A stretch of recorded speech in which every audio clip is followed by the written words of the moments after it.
whenever you want to talk sports. Now it's time for Monty in the Morning. Hey, yo, man, how the heck are you? Indeed, it is the Monty Show, Friday, February 11th, 2022. Our last show in Utah for several weeks. Utah. You ready for this LA adventure? Bro, we're going to be getting up so early. We're going to pack our shit and go to LA for 2 weeks. Doing the show every day. We will debut the new Monty Show t-shirt. We will debut the new Casuals t-shirt on Monday. Yep. Right here on the fine Monty Show program. Coming up, a shocking development in our attempts to buy a investment property. I mean, a shocking development. Yeah. Like a bag slap of epic proportions. Foundational, shaking, masturbatory activities. Wow. That's just the word that came to my mind. Wow. Okay. Yeah. All right. Yeah.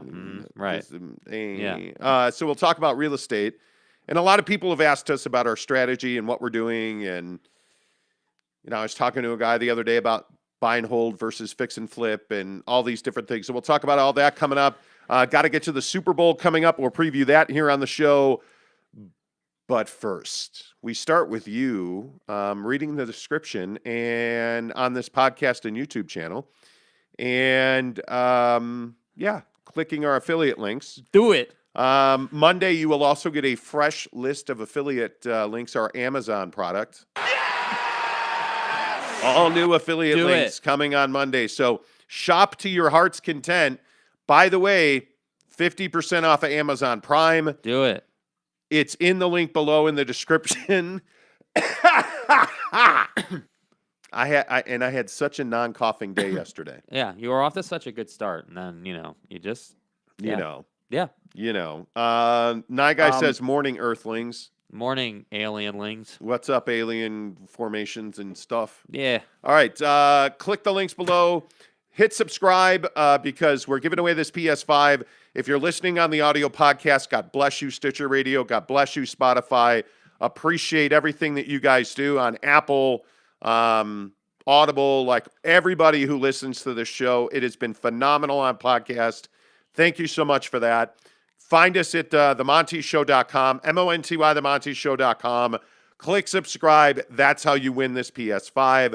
Also, go and follow us on TikTok, The Monty Show, MONTY, The Monty Show. Okay, without further ado, let's get to work on the NBA trade deadline because I think this is a massive, massive conversation around the Utah Jazz, which is where I want to start. And we're going to talk James Harden and Ben Simmons, the Lakers, all of that. But ask yourself this question. Will the Jazz win a championship? Hard stop right there. Will they win a championship? Not today, not tomorrow. I mean, do you have confidence in your lifetime, let's say, that the Utah Jazz will win a championship? And I know that seems dramatic, and I know that probably seems over the top. But I ask this question mainly because I think there's a lot of Jazz fans who don't necessarily buy into the idea that the Jazz are doing everything that they can do to win a championship. I think there's not a lot they can do at this moment to win a championship, Jake, but maybe I'm naive. I'm one of the people who believe in Ryan Smith and Danny Ainge, and I do think they win a championship within the next 5 years. Yeah, I think, they're committed to winning, certainly, but, they're the trade deadline, again, it's this double-edged sword because they didn't do a ton. They had that one transaction, but at the same time, they weren't really in a position to do a ton, with the assets they had. So it's kind of hard to judge them off of the trade deadline. And I think, if you're a fan of this team and you've been following this team, you know what they need, where their shortcomings are, you know what needs to be done with this team. And I think that this summer, and I know we keep talking about it every day, but this summer is kind of the, is going to be, as I like to call the measuring stick, based on their actions this summer, you will know just how damn well committed they are to winning a championship while Donovan Mitchell is still a Jazz man. And I think that is truly the question. I mean, NBA franchises and teams are defined by who their best player is, who the face of the franchise is. And so, when you look at, the Jazz, in my opinion, the face of the franchise is Donovan Mitchell. Some people might tell you it's Rudy, but I'm telling you it's Donovan Mitchell. So while he's here, for the next 4 seasons or so, that window, are they committed to winning a championship? Yeah, I think they are. I just think that it's going to have to wait until this summer for them to really make foundational changes. So will they win a championship in our lifetime? Yeah, I think they will. I think Donovan Mitchell is more than capable of being the centerpiece on a championship team. But are they willing to move swiftly enough while he's still on the team to make, an NBA Finals appearance happen? That's going to be the question. And I don't know that I'm convinced that they will move swiftly enough for Don. I think, listen, as I've told you before, I think Donovan Mitchell is a superstar. Shanahan was asking me yesterday on YouTube if I felt like he was a championship caliber leader. I do. I think Donovan Mitchell was asked to do a lot, and we assumed he was doing a lot, and it turns out that he wasn't. And when you lose, listen, everybody knows how to conduct themselves when you're winning. Right. Everybody knows what they should be doing when you're winning. When you lose, and the expectation is that you won't lose, and then you do lose, that's when we find out who you are and what you're made of. That's when we find out what kind of leader you are.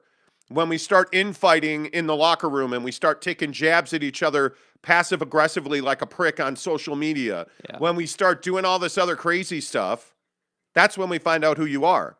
That's why I tell you that this team is built around the wrong guy in Rudy Gobert. This team will be reshaped around Donovan Mitchell. I don't think there's any doubt in my mind. I have no doubt Donovan Mitchell has hit a switch and is growing as we speak into a leader. It's not going to happen this year. I firmly believe that this is a below average NBA playoff team. Yeah. This is an average NBA team in the regular season. They are good. They are not great. And in the NBA, the difference between good and great is spectacular. Yes. So what I'm telling you is, I believe 100% in Donovan Mitchell. I am all in. He is a fantastic talent. He is going to develop a mid-range game this summer. I think they are going to remake this roster this summer. And I think within the next 5 years, I firmly believe, Jake, they win a championship. Yeah, and I think if this summer you reshape the team around Donovan Mitchell and you sort of have a fresh, almost like a fresh start kind of, right? Like you're not, fresh start meaning, they're still a playoff team and they're still going to contend. It's just different faces in better positions and more, basically putting guys in better positions to succeed. Because that's honestly, when I think about this team, that's kind of what I feel like plagues them. They have a bunch of guys on this roster, for better or for worse, who are put in positions where they're not going to succeed. Like, you have, Bogey on the wing trying to guard threes who are way faster than him. Well, that's not putting him in a position to succeed, right? You put Jordan Clarkson out there for too many minutes. That's not putting Jordan in a position to succeed, And I think at the end of the day, you just have to make this roster in a way where Donovan Mitchell is the centerpiece and all the guys around him are pushing in the same direction as him and making sure that the team is all on the same page with how they're going to play the game, running good offense. Like yesterday, I don't know how many of you watched the Suns and the Bucks. That was a hell of a game last night.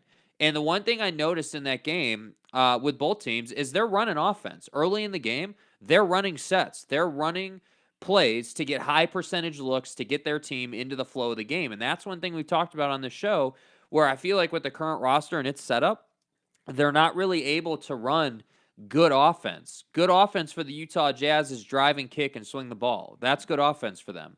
It isn't, hey, we're going to run a set and we're going to do X, Y, and Z to get X player a wide open look because he's a high percentage three-point shooter, or he's a high percentage finisher at the rim. That's what this team needs to graduate to. And I know a lot of people on the show in the comments and everything over the course of the last couple of weeks have asked us, well, what about Quinn? Is Quinn safe? Is Quinn going to make it through the transition time? I don't know. Is Quinn Snyder the man for the job to take this team to where we all want them to go? I don't know. I'm not sure. I think if you gave Quinn Snyder championship caliber talent on this roster, I think he could do some pretty damn good things. But I think a lot of times he's playing with one hand behind his back, and that's why you are put in some of these positions. So overall, I think that they will act quickly. I think that Danny Ainge isn't going to mess around this summer, but we need to see that happen. right? If that happens, I will feel very confident in the game plan in this front office. I still think this front office has proving to do, without a doubt. Oh, I don't think there's any question this front office has proving to do. I think we don't know what this front office is. Let's be honest. If we're truly being honest, talking about the Utah Jazz, if we're being bluntly honest, Danny Ainge and Ryan Smith need to show us all that they are not, Gail Miller for the last decade, teamed with Dennis Lindsey. Are Danny Ainge and Ryan Miller something different than Gail and Dennis were?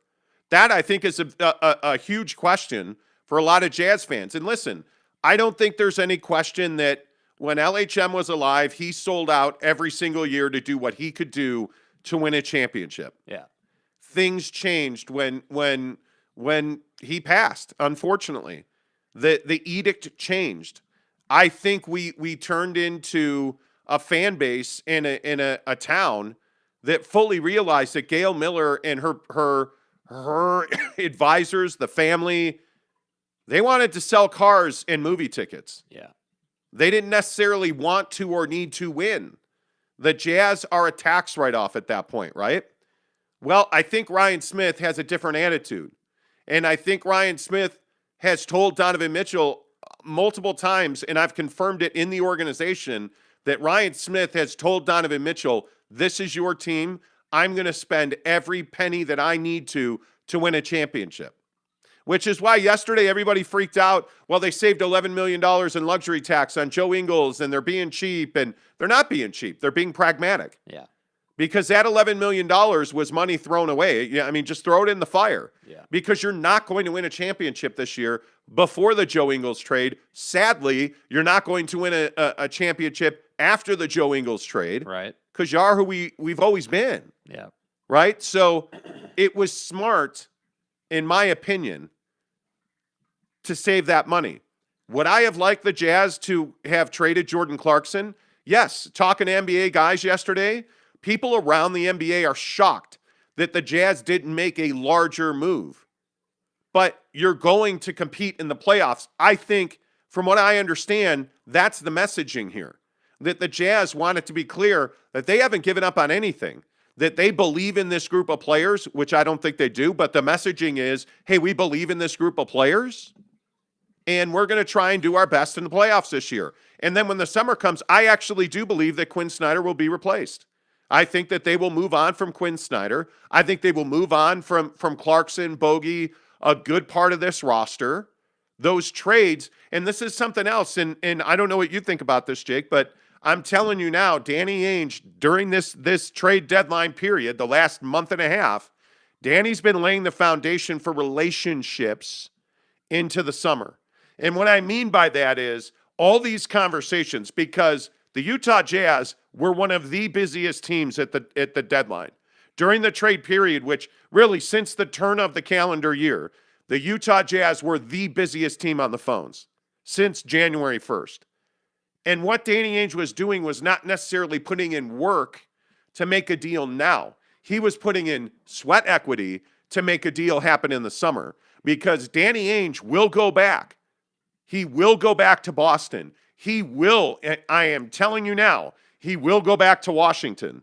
He will go back and have the same conversations with the Sacramento Kings again. Those conversations are the beginning of relationships. And Danny, from what I understand, Danny's got good relationships with people in Boston. So he is, that's the deal that, listen, of all the deals that went down yesterday, the Josh Richardson deal should be really disappointing. Right. Because when you look at some of the teams and some of the players that the Jazz were linked to, obviously, I'm going to tell you here and now that we feel like, I feel like personally, we got it right at the trade deadline. We told you on this show yesterday, I didn't think Harrison Barnes was going to get dealt. That, sources had told me that the Sacramento Kings want to try and make the postseason, and that they're doing everything they can do to make the postseason. Yeah. And so when you look at some of the trades that went down, the Celtics traded Josh Richardson to the Spurs for Derek White. Yeah. You couldn't have sent Jordan Clarkson to Boston for Josh Richardson. I think that would have been an upgrade. Honestly, I look at Milwaukee, or excuse me, at Washington, and it is unthinkable to me that Montrezl Harrell, essentially was given away for a couple of nothing players. Yeah. I look at guys like, again, Spencer Dinwiddie's a guy that I value.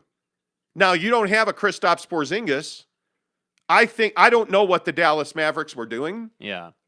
But hey, I understand that you weren't going to make that deal. I understand that you didn't, and I know a lot of Jazz fans thought Dennis Schroeder was coming here. The Jazz were never involved in a Dennis Schroeder conversation.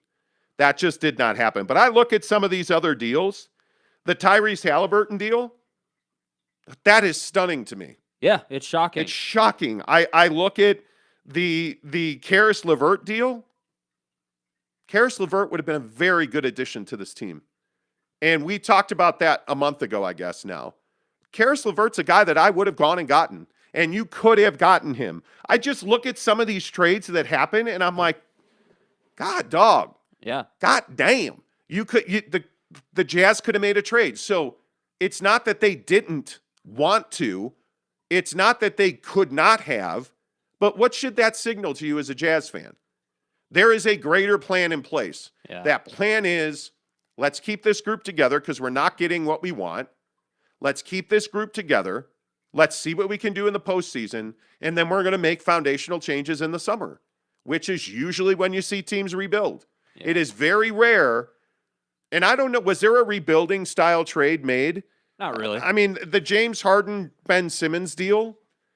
I mean, obviously James is a free agent, and that's a foundational trade for the Nets. But you understand why they did that. They want to win right now today. Well, and I think they also did it because they don't want to give James Harden away for free. I mean, that's essentially what you're looking at after the offseason, because he made it pretty clear that he was going to sign with the 76ers either way. So, no, I mean, I don't think that there was a rebuilding trade made. I think that there were some good decisions and some bad decisions made. I think the Nets and Sean Marks made a great decision. Hey, we're gonna lose, James Harden in free agency, for free. So let's make this trade now. Let's get our value now. And get that done. I think if you're Dallas, I'm not quite sure what you're doing. I don't know. I think that that trade really signaled to me that Luka doesn't and did not enjoy playing with Kristaps Porzingis, and that's why they made that move. Now, I still maintain that Luka is not a championship player. I still think he's too immature, and I think it's going to be quite a while. And we, again, I want to couch this before I say it, but we talk about a lot of things. Like, when I say I hate Luka Doncic, I don't know him as a human being. I don't hate him as a person. I can't stand watching him play basketball. I'm a very docile character. What? I want to punch him right in the face. Stop disrespecting me, bro. Man, I'm serious. There are very few guys that I have disdain for. I'll drop that motherfucker. Luka Doncic is that dude. And I mean, honest to God, I would plant seed in his mom's garden. There's no doubt about that. Yeah, I guess I'll have to figure something out. But I'll punch him in the face as soon as I'm done. As soon as I towel off, I'm getting up, going into his room, pulling him out of his race car crib and punching him in the fucking face. Like, I cannot stand Luka Doncic. Okay, I feel better. Okay, good. Brylark says, Jazz got a Jazz. See you next season. Yeah, pretty much. I mean, it depending on where they land in the seedings. I mean, I could see them winning a playoff series. I'm certainly not telling you that the Jazz are a bad basketball team. They're not. No, I think here's the thing. I think the Jazz have an opportunity still. They may win a playoff series. They may go to the Western Conference Finals. But I think right here today, if you ask anybody, nobody is going to sit here and tell you that the Utah Jazz are an NBA Finals threat. Can they go to the NBA Finals? Could it be a Cinderella story and they prove everybody wrong? Damn, I hope they do. Today, I really hope they do. But Jake, today, if it ended, it'd be the Jazz and the Mavericks in the first round. The 4-5 matchup would be the Jazz. That'd be a hell of a matchup. Jazz would have home court advantage. And not hating on the Jazz, and I'm not a Dallas Mavericks believer, but on paper, those are two pretty even teams. I think. I think they are. I mean, Again. Do the Jazz shoot 40% from three? Yes, No. they do. They win the game. No, probably not. No, they don't. They lose the game. I hate Luka. And by the way, stop it. The Dallas Mavericks are only a game and a half behind the Jazz for the 4 spot. I mean, you're coming up here for the next week and a half, 2 weeks. What is it? I guess a week and a half into the trade deadline? Sure. Or, into the All-Star game? Dude, it's critical. You're a critical mass now. You cannot fall out of that 4 spot. Yeah. You fall out of that 4 spot, and I don't know. You're not catching Memphis. Yeah. You only have, what have you played here? 55 games? I mean, you only have 26 games left, something like that. Is that what it is? 82 minus 55. 27. 27 games I'm not left. a math major. I mean, you're not going to make up, 4 games on the Memphis Grizzlies in 27. I mean, unless they would have to lose, 10 to 12, 12 to 15, but I don't see that team doing that. I don't think so either. And the other thing that scares you a little bit is I still maintain this, and I know this pisses Jazz fans off, but what's going to happen when Jamal Murray comes back to the Denver Nuggets? Yeah. And there's a lot of guys like that around the league, I feel like. You've got Jamal Murray. You've got, oh, my God, dude from the Nets. Joe Harris. Joe Harris from the Nets. I mean, you've got guys. I mean, obviously for the Jazz, you have Rudy, right? I mean, you're still not playing at your full potential. But again, I just think, listen, I think for the Jazz, this is the way I'd wrap this up. The Jazz are going to be a playoff team, obviously. Right. And I think that, this season, it kind of is starting to feel like to me that this is kind of a, hey, whatever happens this year. If you're the front office, hey, if we win a playoff series, great. We've done everything that we can do here. Will they get a buyout guy? Maybe. I don't know. But at the end of the day, this kind of feels like we're going to play this string out. We're going to see how far we can go, and then summer, it's go time. Well, and I also think that you look at what the Suns did yesterday. Underrated, below the radar. I mean, turning Jalen Smith into Torrey Craig, I think is a really smart move. I would love the Jazz to have added Torrey Craig. Yeah. I think that would have been a really pragmatic move. I think, that you only had to give up Jalen Smith to get Torrey Craig. I think you look at Justin Holiday. I think you just look at the moves the Suns made, and you understand that they're just trying to cement that. Yeah. You look at the Hornets getting Montrezl Harrell. I mean, that team needed Montrezl Harrell. And they needed a backup big, and they sure as hell went and got it. I think that deal, and the fact of the matter is you gave up Vernon Carey and Ish Smith to get Montrezl Harrell. Who the fuck is that guy? It's so frustrating I'm sorry, to me. did you say Vernon Carey? That's so frustrating to me. Who the fuck are you? That you got one of the best backup bigs in the NBA for Vernon Carey and Ish Smith. That deal to me, you can't tell me that Montrezl Harrell isn't automatically your number 2 center on this team. Automatic. I mean, he would be a huge upgrade to Hassan Whiteside and Dope. Dude, imagine a lineup and this is what I mean when I say that Quinn doesn't have options. Imagine a lineup in the option to play Montrez at the 4, Rudy at the 5, Don at the 2, Conley at the 1, and Bogey at the 3. I mean that's a great lineup, man. I mean that gives you options, But that's why I say right now this team just doesn't have the options it needs to compete at the highest levels. Can they compete on a second tier level? Yes. Can they compete for, win a first round, lose in the second round, maybe win the second round, go to the Western Conference Finals? Yeah, sure. They can do that. But when we're talking about championships, that's what they're missing. Yeah, I agree with you totally. Totes, man. Snook, what's up? He says, morning, the audio works. Congratulations. Thank you. guys. Thank you. Neville93 says, good morning, guys. Going to Aspen to snowboard. Shout out to Mo Bamba. Hey, there you go, bro. My there dude. you go. Mrs. Monty and Jake did not want to go to Aspen, so we didn't go. Yeah, sure, because that's what we said. That's what we said. Yeah, how many times have I said, let's go to Aspen? And you're like, no, I got head to get. Can't do it. Facts. Rudy Sanchez says, morning, fellas. Any words on the buyout market? I love Gary Harris. I think you need a legitimate backup point guard. And if you look at the names out there, I mean, I'm not an Eric Bledsoe, certainly not a Dennis Schroeder. Gary Harris isn't a backup guard, man. He's a starter in this league. Well, he's going to get bought out. Yeah. So, I mean, I could see, I could see the Magic waiving him. If Gary Harris becomes available, I would absolutely. Beyond that, you also have bird rights on that. Like, I think I could see, he would be a great pickup. There's not a whole lot of other guys that you're interested in. yeah. Are you interested in you already have Hernan Gomez. I think he's a waive candidate. I mean, a waive buyout guy. But what are you going to do? Go get Robin Lopez? You're going to have to compete with 5 guys for that, 5 other teams. That doesn't make a lot of sense. I mean, the guys you need, like Thomas Satoransky's a guy that I'm telling you. Yeah. Thomas Satoransky's got value. He's a guy that could help you. Ben McLemore is another guy. I like him a lot. I'd look at Role Ben player, McLemore. Shoots the hell out of the ball. Yeah, he's a great 3-point shooter.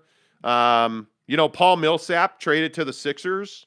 I would love Paul Millsap on this team, a veteran, he's the kind of presence you need on this team. Paul Millsap's a guy I would look at. I don't know. Other than that, I mean, I don't know what the Lakers are going to do, who they're going to wind up buying out, but there's probably not much there that helps you. Yeah. I mean, you're not looking at Kent Bazemore. DeAndre Jordan's a guy, but that's not a fit here. I don't know. I don't think they're going to do a ton in the buyout. I mean, maybe a guy here or there, but I don't think you're going to see them doing a ton. I don't either. I think you really need obviously you need athletic wing defending, and I think if you're going to spend your money, it's going to be on wings in I think a legit backup point guard. Yeah. I mean, that's what I'd be looking at, but this doesn't seem like a buyout situation. The Jazz don't seem like a team that's going to go and pay somebody to, that doesn't make a lot of sense. Yeah. Is what I'm saying. So I don't think there's much. Edgar Garcia, what's up? Jeremy Bolton, good morning to you. The Nye guy says, water's wet. Harden is a puss fart. And the Jazz will not. I thought you said, I'm sorry. Did you say puss fart? Bro, what? Do you, maybe could you define puss fart? We're really focused on Philadelphia right now. Yeah. Hello. The Jazz will not win a championship. We are too loyal to staff and players. But are you? That's where we're going to find out. Steve Hambone says, good morning, boys. What's up, Steve? Mr. E, how are you? Ainge had no leverage, no cap, no draft capital. Thanks, Dennis Lindsay's mediocre, crazy decisions. Yeah. Maybe in the offseason we can see something happen. Dane says more. Dane, what's up? We still need to hook up on the shirt. Yeah. You know what I'm saying? Jeremy Bolton said, is Gobert's contract truly untradeable, or is there a chance to move that? It is one of the more difficult. It's on the line of a Russell Westbrook deal. That's the summer situation, though. Yeah, that doesn't happen at the trade deadline. Yeah, that's a summer deal. Yeah. And by the way, teams that make trades at the deadline where you send out your best player. Kristaps Porzingis. Well, I mean, Luka's their best player. But when you tear something down at the deadline, you're fatally flawed. Yeah. So that's why I say, I'm not really that surprised they didn't do that. A Rudy Gobert, a Donovan Mitchell, I could have seen them moving Jordan Clarkson, Bogey, Royce O'Neal. Royce O'Neal's a guy you need to not be loyal to. Yeah. That's a very upgradable guy. So I would just say don't be loyal there. Tanner says, who do you think would replace Quinn Snyder? I have no idea. No idea. We're not there yet. Yeah, we're not there yet. I think we're way ahead of that. Teddy Wayman, what's up? Christ destroys big tech, Marxism loses. Says eating a delicious breakfast burrito and it's amazing. Oh, that sounds so good. Yeah. Tanner says, side note, the Jazz play Mo Bamba and the Magic tonight. They do. They do play Mo Bamba and the Magic tonight. Shout out to Mo Bamba. They do. Shout out to Bol. Frank H says, I think this is our best chance. The Nuggets, Clippers, etc. will be at full strength next season. Also, Blazers, Grizzlies, Pelicans will be better as well. They will be.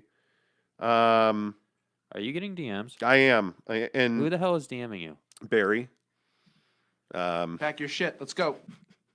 Barry, please. Okay, I'm just going to read this straight away just because I can. So Barry says, many apologies. I know that I melted down the other day, but now I need to eat crow. You guys actually nailed the trade deadline for once. Okay, so wait. I'm sorry. So I thought you said you were going to eat crow, and then you were apologizing for melting down, and then you said you nailed the trade deadline for once. That's like saying, hey, baby, yeah, you look great. Hey, guys. You've lost weight and stuff. You Hey, guys. you got a long way to go, fat ass. But Hey, you guys. look great. Why the backhanded compliment? Why the backhanded? That's Barry being Barry. Backhanded compliment. You're completely wrong though about Rudy Gobert. That's the guy that you center this organization on. Well, they already are. He's the generational. He's the foundation. Nah. He's the leader. Donovan Mitchell is soft. He wants it handed to him. Have a great trip to LA. Well, thanks for the opinion, at least. Yeah, I can respect your opinion. I do respect your opinion. But listen, I think that this conversation with Rudy and Don is going to be a conversation until they can't win a championship together. Let's just put it out there. They're not compatible. I don't disagree with that. I think that's just one of those things where, you know, it's a really difficult decision either way you go. Saying goodbye to Rudy Gobert, I mean, you won't miss the contract, but I mean, he's a hell of a defensive player. And for everything that Rudy Gobert is not, he inflicts a tremendous price on the opponent. He is very impactful in the games. And so getting rid of him is not something that you do lightly. Getting rid of Donovan Mitchell will be a very difficult decision. That's not something you do lightly. He is the entire. You look at the Poole play the other night where he committed an offensive foul that was, okay, you're right. It wasn't called. Dude, it wasn't. Where he bodied Jordan Poole, Yeah. who fell over. Yeah. Don stepped back and hit a three. And then, of course, he posed because he's in the championships and he hit a game-winning shot. That's why Sorry if you're offended by that. that's why he posed like, oh, no, wait, it's only February. My bad. Too fucking bad, man. Anyway, I hate when players do that. Oh, it's a three in a regular season game that means nothing. But you see the way the crowd gets into it. His teammates get into it. They rally around him. They chest bump him. He's like standing there posing. Okay, can you never make that sound again? Never. No. And then everybody comes up no. and gives him 5. No. So you can see that Don's teammates like him. Don, you know what it is? Don's teammates respect his game. Yeah. That's what you see on the floor. They don't respect Rudy's offensive game. Yeah. And by the way, this is not a big man's league. Nope. You don't build your team around a big man and win a championship. How are you paying Rudy Gobert? It flipped the contracts, and this is not a conversation. You need to win a championship in this league now. You need wings who are 6'5", 6'6", and really athletic. That's what you need. Like, Yeah. honest to God, that's what you need. You know, I think it is. So, Jesus Christ destroys big tech, Marxism loses. I'm just going to call. Just gets me every I'm just time, going to say bro. Marxism. Says Donovan broke his ankle, and that's why Poole fell into the pool. Well, no, he didn't. Actually, he shouldered him and then pushed him. It wasn't a move. He was driving on him. God bless. You know, it is what it is. Xavier Pena says it was MJ-ish. No, it was not. No, it was not. Stop. Edgar Garcia says Jake's drops have been on point today. Thank you, Edgar. I appreciate that. Sean Mirzinski says, who won the Harden trade? To me, it's the Sixers. Did nobody watch the way Simmons played in the playoffs? But here's the difference. I think the Nets by far won the deal. I don't even think it's close. Because what happened to Ben Simmons in the playoffs? Well, you asked Ben Simmons to shoot a three. That wasn't going to happen. You eroded his confidence. You made him the center of your offense because I want to say that Joel was not nearly 100%. Yeah. That's not who Ben Simmons is. Ben Simmons is a facilitator. So what you see is Ben Simmons. Ben Simmons is the guy, and ESPN did a great breakdown on this, who can rebound a ball in the paint, take one dribble and be at half court, and then he makes a pass for a layup. Ben Simmons, and the biggest difference between Ben Simmons and James Harden is Ben Simmons doesn't need the ball to be incredibly impactful. So Ben Simmons is a guy who plays at a very high pace. Look at how he's played against the Jazz. Running up and down the floor, attacking Rudy Gobert at the basket. I'm for real. That's what the Nets don't have. Yeah. James Harden is not that guy.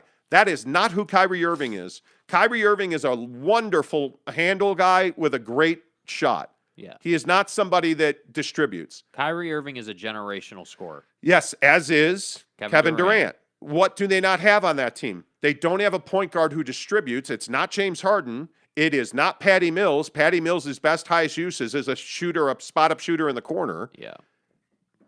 You needed Ben Simmons. And by the way, what's Ben Simmons going to do in a head-to-head matchup against Philly? He's going to lock down James Harden. Oh, yeah.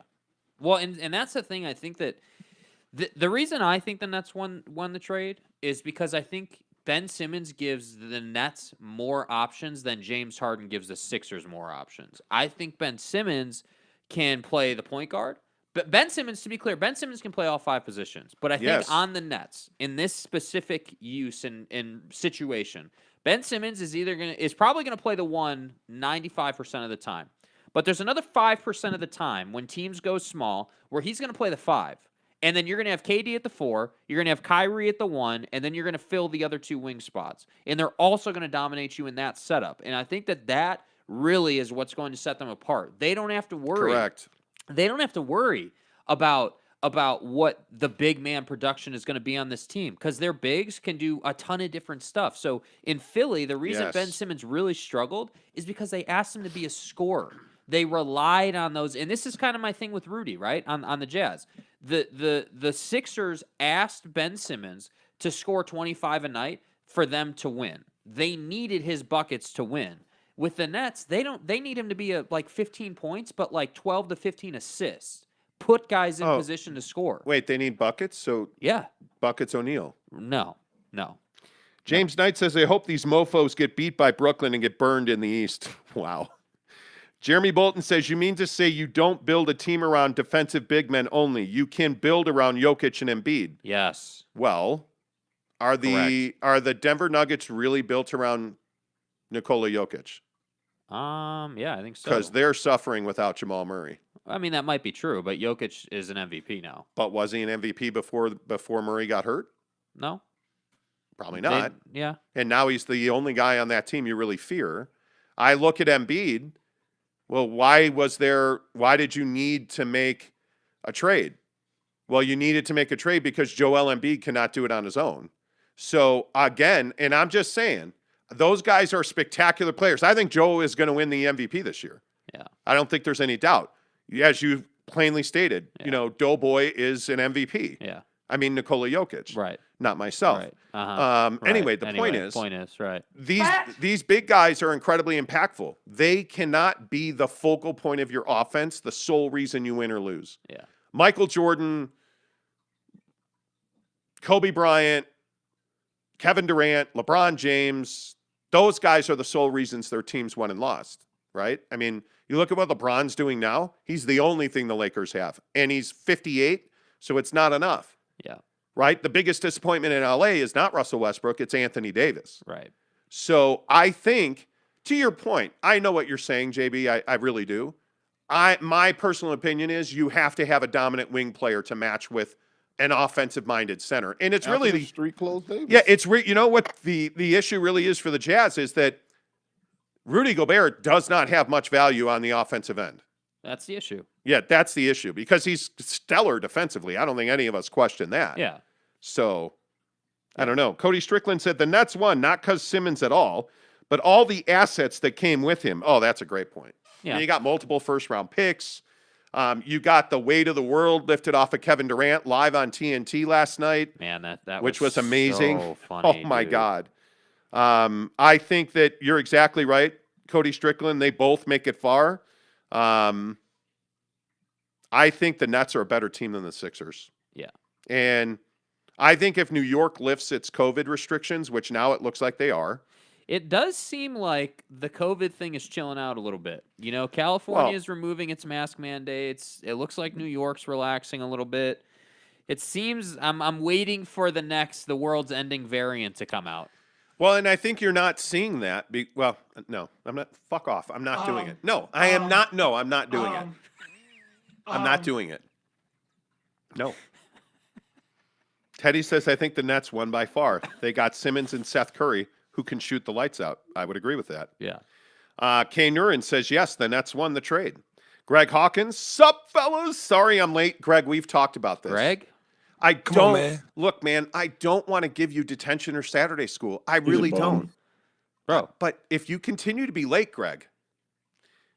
Anyway, he said, had to stream until the top of the hour. Nice. What the fuck does one thing have to do with the other? Are you saying that your stream's more important than my stream? Can we cross the streams? What movie is that a reference to? I don't know. Like, what do you... You can't ever cross the streams. What are you talking about, dog? Like, nobody knows that reference? No. Britt, do you know that reference? No. That's pretty much self-explanatory. I should just leave.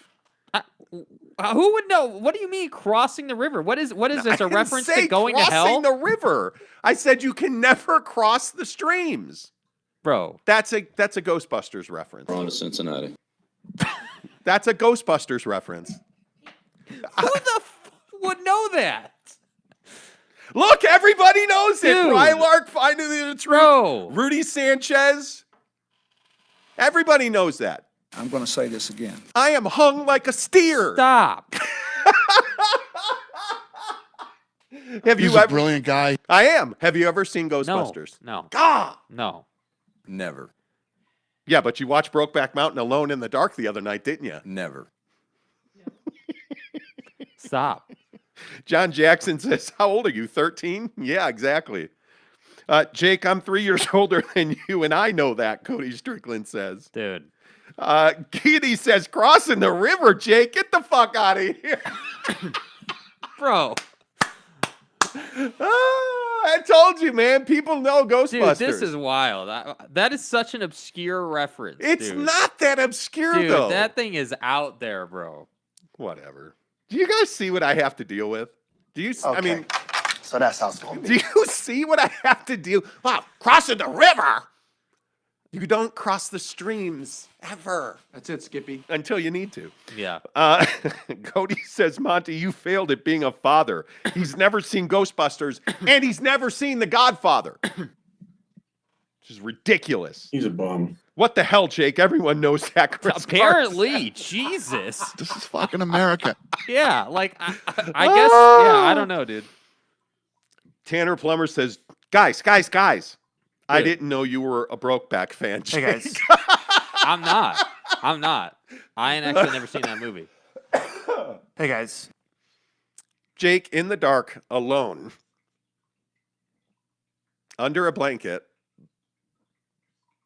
Lidocaine and B12. just him and Alexa watching Brokeback Mountain. Just Bro. visualize that.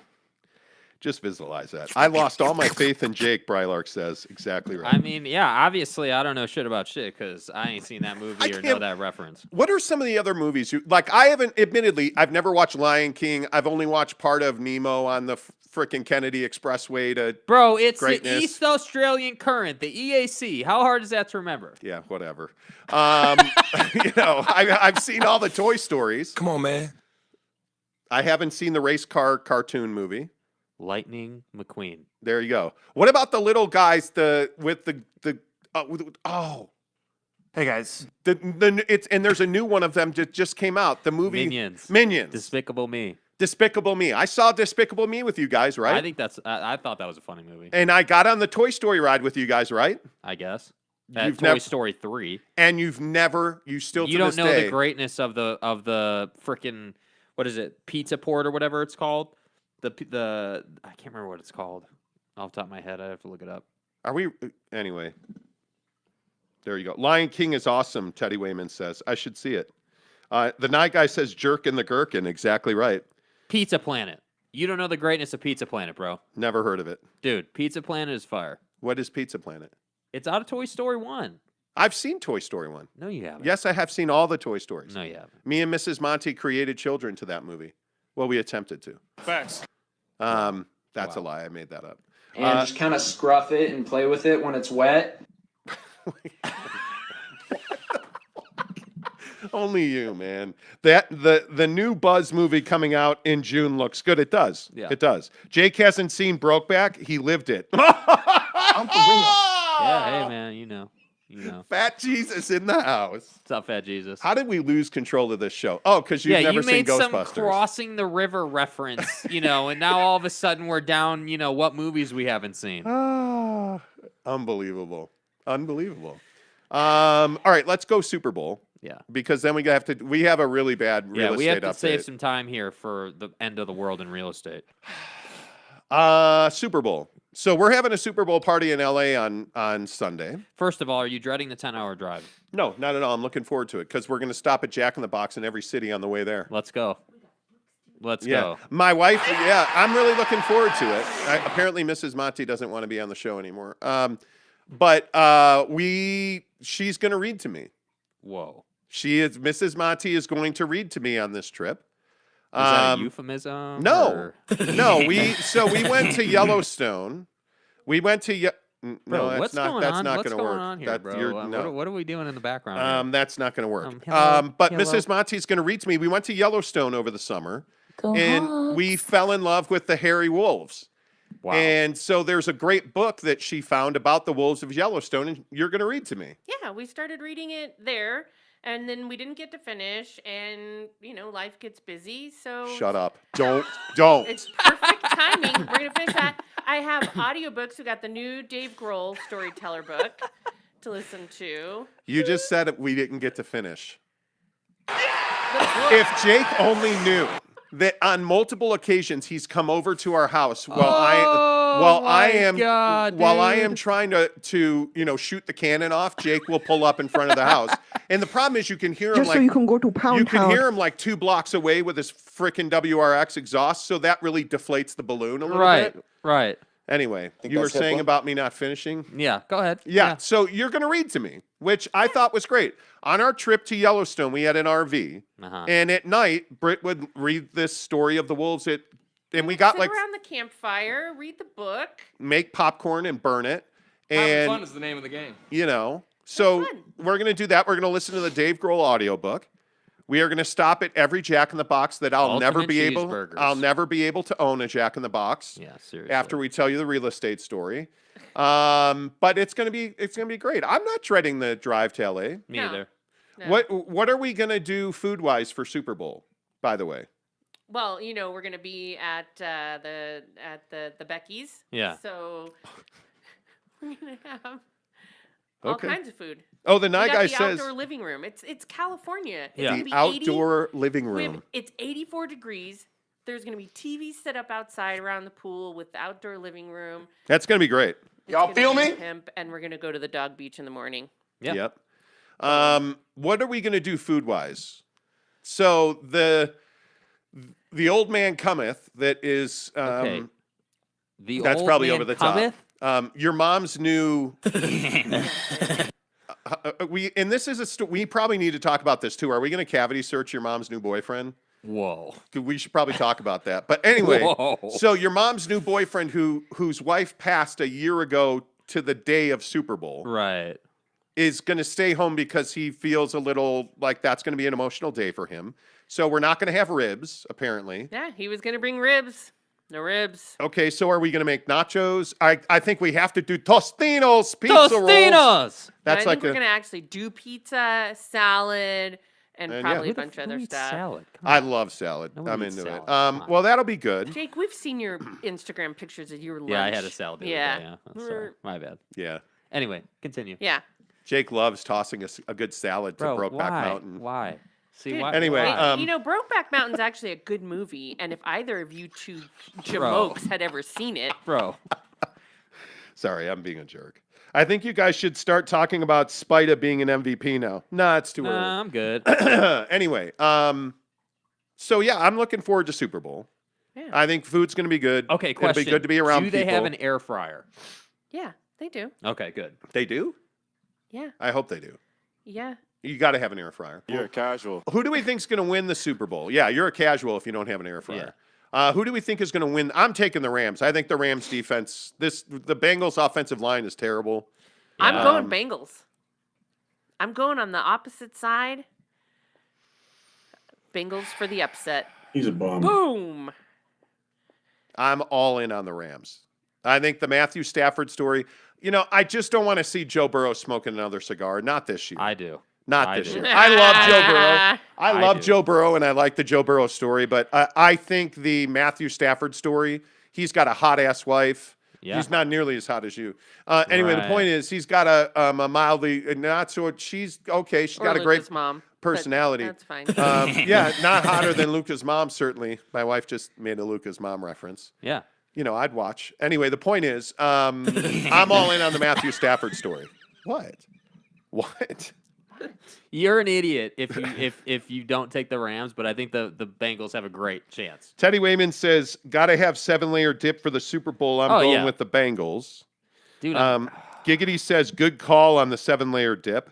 Greg Hawkins says, "Let's go Bengals." Wow, everybody's in on the Joe Burrow Bengals story. Here's the thing with the Bengals. The Bengals have been an underdog the entire season. Nobody expected them to be here, and they've never won a Super Bowl. Yeah, and I agree with you. The Matthew Stafford story is just as provocative or meaningful as Joe Burrow's story. But I think that the offensive line for the Bengals will decide this game. If Joe Burrow has time, he can beat any defense. He can. Yeah, I would agree with that. So I think it's going to be a great game. I just hope that Burrow doesn't get hurt because this Rams defensive front is legit. Legit. When you have three guys that can really get after the quarterback, including Aaron Donald. Yeah. And you already know that the Bengals have struggled in protection. I think that's a big deal. I lost K's comment. K said, "Go Rams, the feel-good stuff team." Exactly. Yeah. The night guy says, "I'd slap my own mother for some Jack in the Box." Dude. Okay. I want my tacos, my ultimate cheeseburger, and my fry. That's what I want. Tanner Plummer, what? I want the Rams to win. Screw Bengals corner Eli Apple. He sucks on the field, and basically all he does is run his mouth on social media. Hey, guys. Okay. That's fine. Brylark says Rams will win. They have way too much talent and not as many weaknesses. I'll be happy either way, though. So happy for Stafford. I think the only way the Bengals are in this game is if Matt Stafford throws an interception. If they get a pick six, I would agree with that. Like the game will be turned on its head. So, the Nye guy says Bengals. Boom. Tips hat to Mrs. Monty. There you go. Yeah. Rams all the way, Kay says. Bet on the Rams. We'll see. Okay, let's go. Tell the story. All right. So when I was a child, it was dark in my room. Yeah. Wait, what story are you talking about? Oh, the real estate. Oh, my bad. Okay. That could have been really embarrassing. Okay, so let's talk real estate. So you know that we have been in on this condo for about a month. Right. And we have really kind of changed our real estate strategy. To answer the question directly from yesterday, what's our real estate strategy? We had really gone from fix and flip to buy and hold. Right. Because, our goal has really been to, level up our net worth, to be able to leverage the properties that we buy and hold, to take that money and do other things with it. So we had gotten a really good deal on a condo here in Daybreak, and we were all in on it. And we are supposed to sign today at 3:00. We were going to the title office, sign, done deal. Bada boom, bada bing, Bada boom, bada bing, net worth, suck it. Everything. And then the phone rang yesterday. And it was my mortgage guy. I have a great mortgage guy, Devery Davis. I honestly, the best mortgage guy I've ever had. Devery was like, he calls me buddy or rock star or whatever he calls me. Yeah, he's like, "Hey, big sexy." That's what he calls me, actually. Or baby. Hey, baby. He refers to, yeah. So he's like, "Hey, big sexy, I got bad news." And I immediately knew he was serious because it got very quiet. And he's like, "We can't write a loan on your condo. It's not lendable." Yeah, it's dead. So it turns out that this condo, and we knew this condo had been the subject of a lawsuit. Right.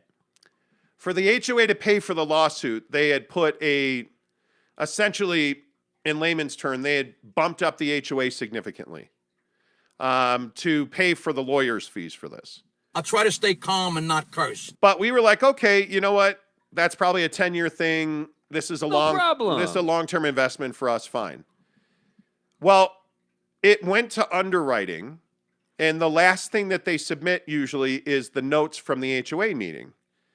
And in that HOA meeting, the board of directors on the HOA used some really inflammatory language, including saying that the building, we have to do this, we have to have this lawsuit because the building is not structurally sound.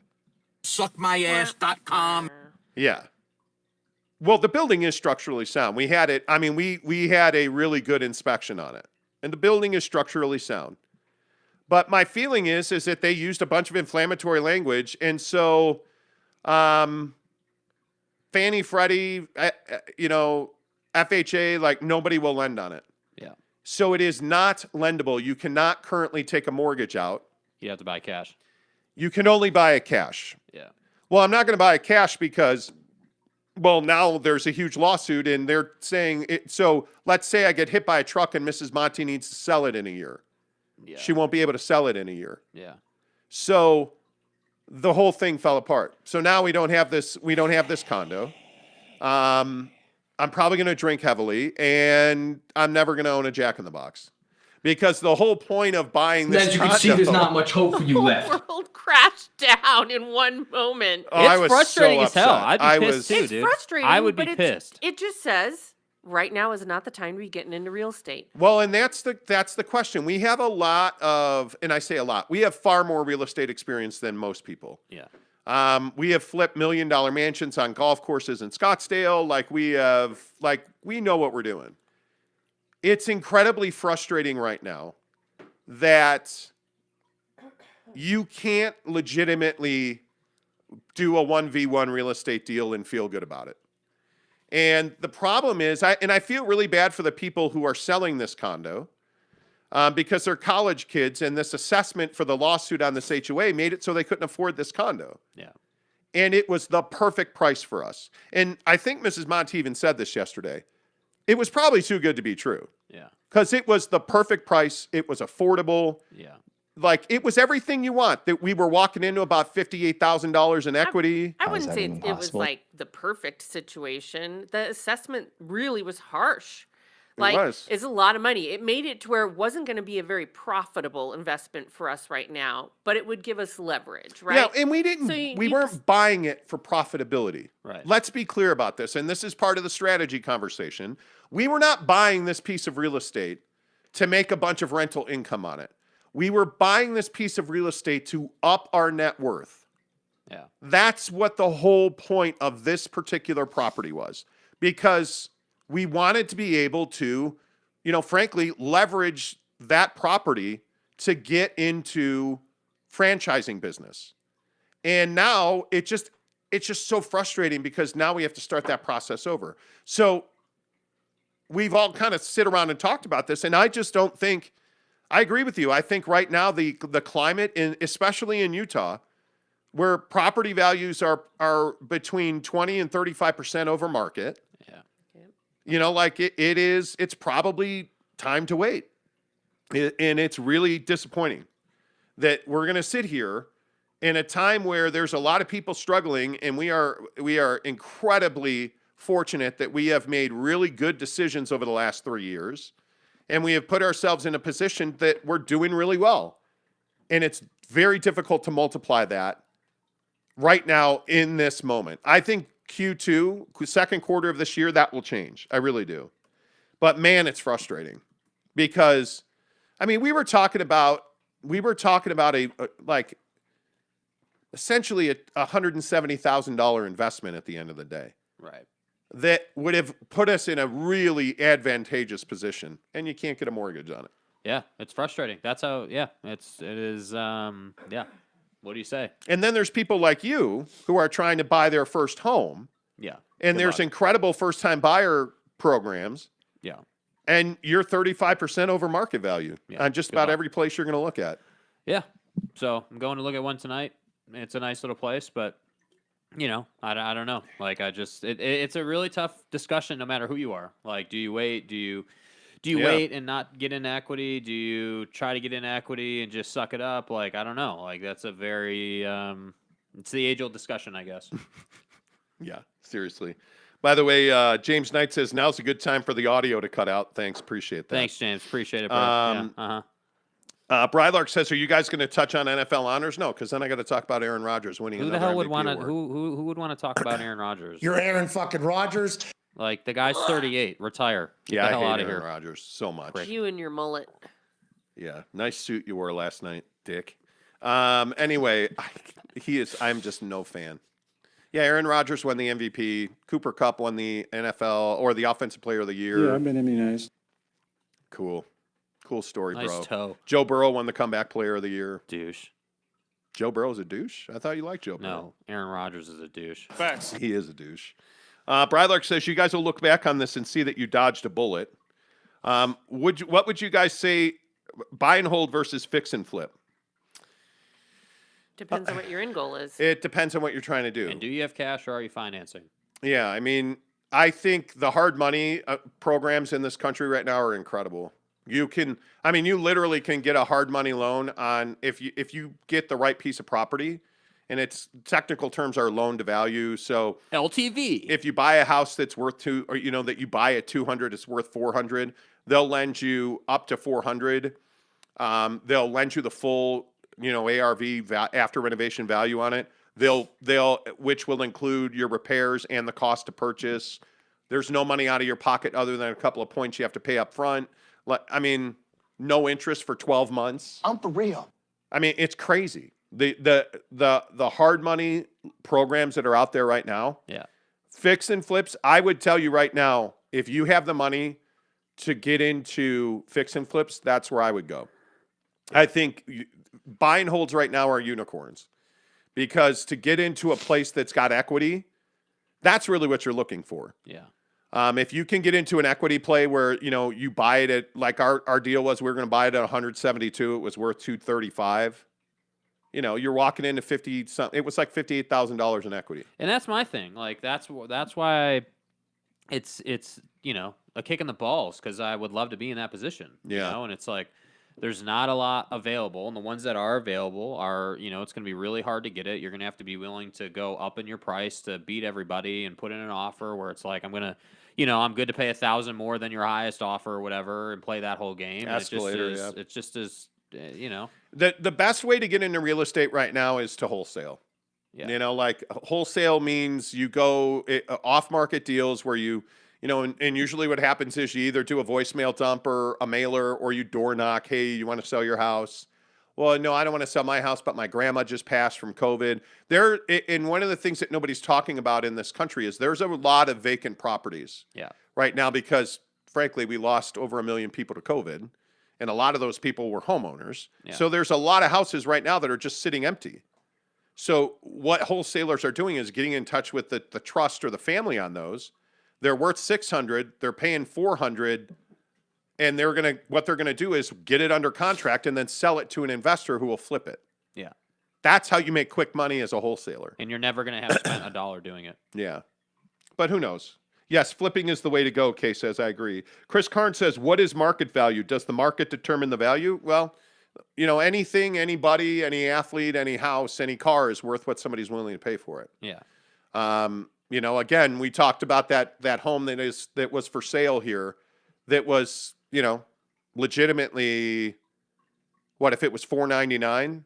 It was, what is that, $80,000 over value, probably $70,000 over value, at least. Yeah. And it sold at, and we'll see if it's at list price, but and that's not in the best neighborhood.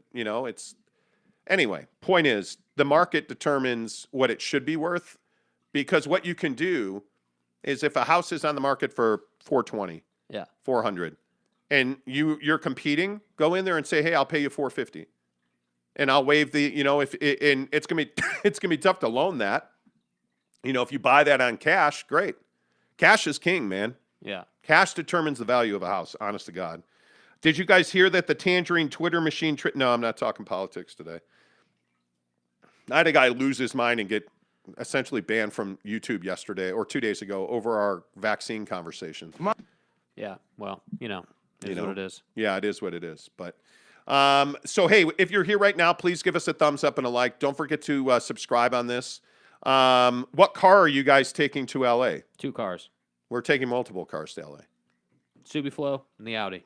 Yeah, I'm going to take the Audi. The funny thing is, real quick Audi story for you. So I own an SQ5. Right. I need a 30,000-mile service. I can't get one until I get to L.A. Like Audi Lehigh and Strong Audi downtown. I bought my car at Strong Audi downtown. Strong Audi said for a 30,000-mile service, and there's a recall on my car as well they need to fix. It would be like 3 weeks before they could get me in. Like 3 weeks for like a 30,000-mile service that takes 2 hours?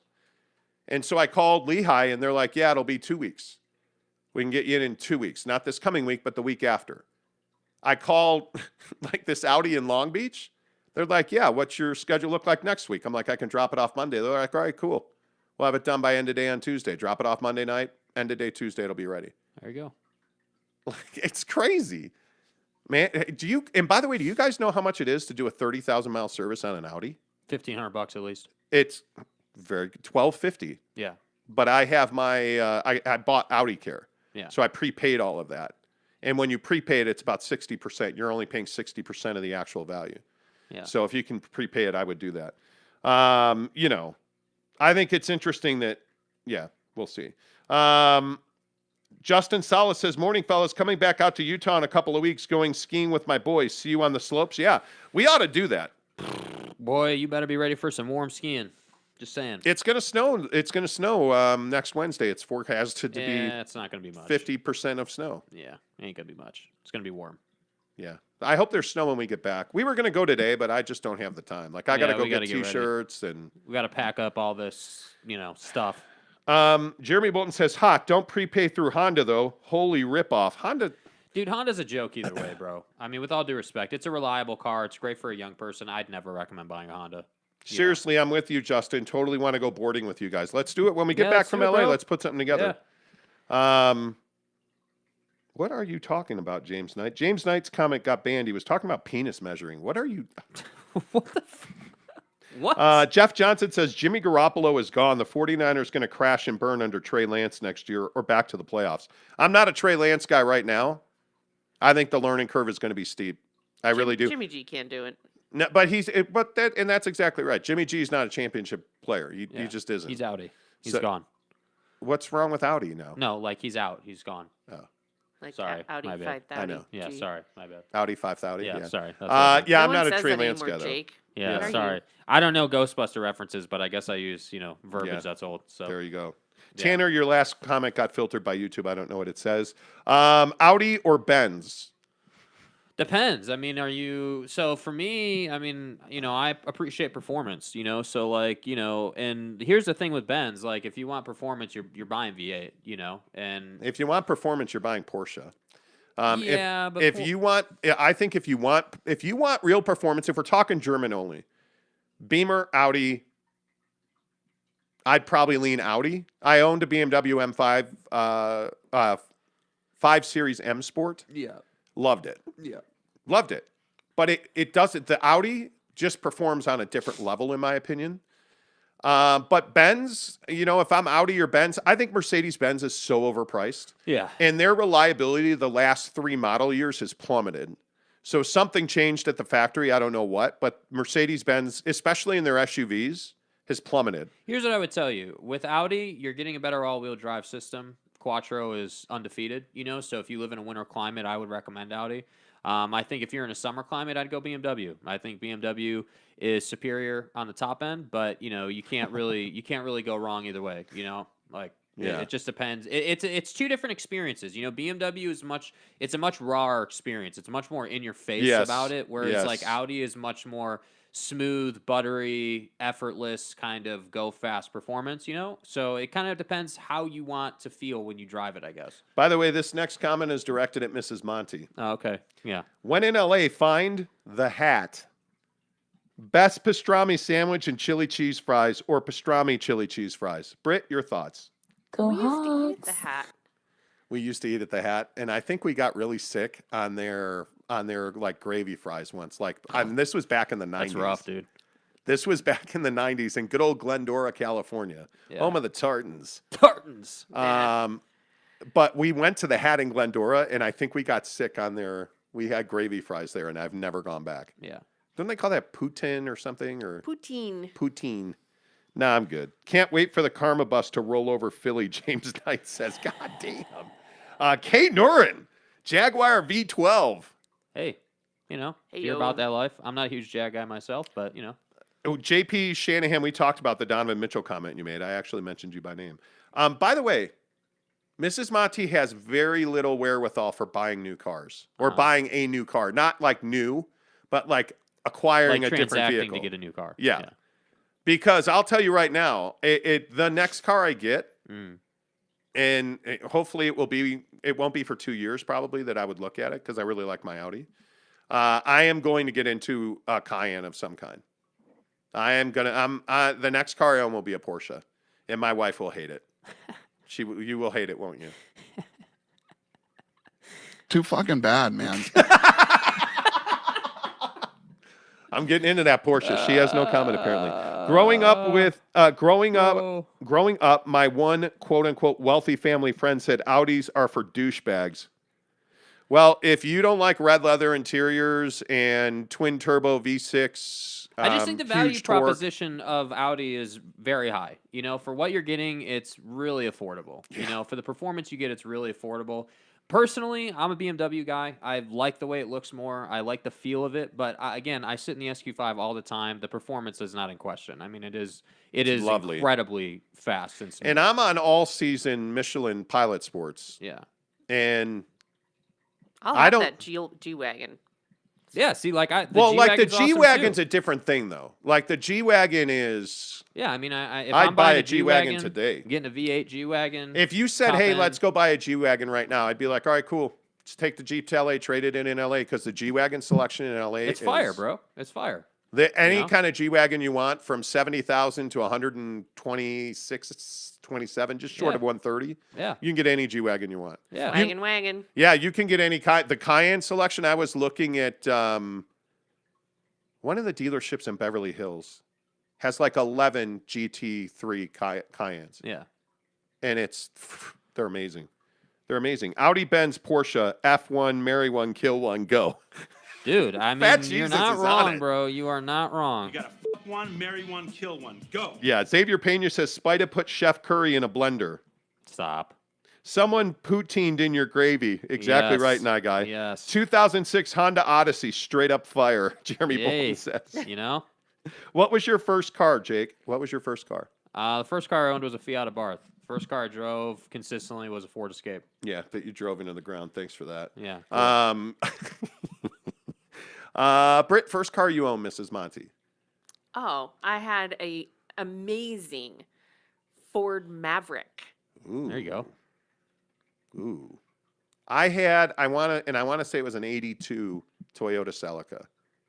I had a big Toyota guy.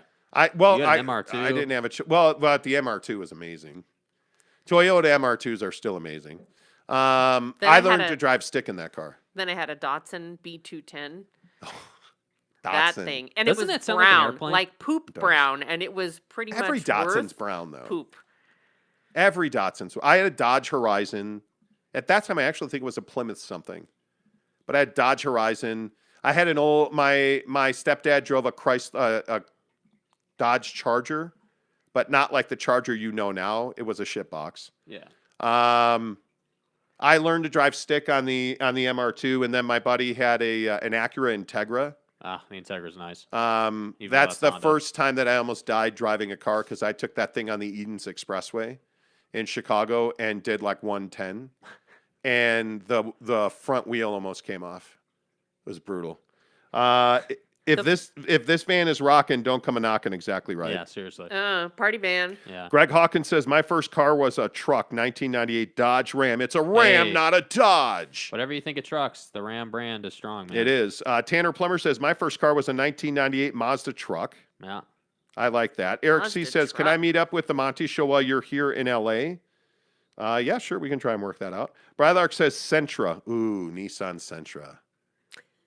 Nissan is falling Chris off, Karn though. says 76 Chevy Chevette. Oh, a Chevette. Babe, do you remember Chevette? Yeah. I remember Chevettes. Those were the days. All right, we got to go. Play the music. Always lovely. Appreciate you guys. Next time you see us on Monday morning, we'll be in Los Angeles. Our set will look completely different. And we'll have brand new casual T-shirts for you. Picking those up today. Justin Sal says, for a period of time, I drove a minivan in high school. I called it the convertible. Okay. 74 AMC Javelin. Fat Jesus says, engine froze up after 4 months. That's Love that car. Suzuki Swift. I used to drive a Suzuki Swift. Tipped it over. 72nd Buick Regal with a V8 upgrade, the night guy says. Love it. Okay. All right. Until Los Angeles, say goodbye, Jake. Goodbye, Jake.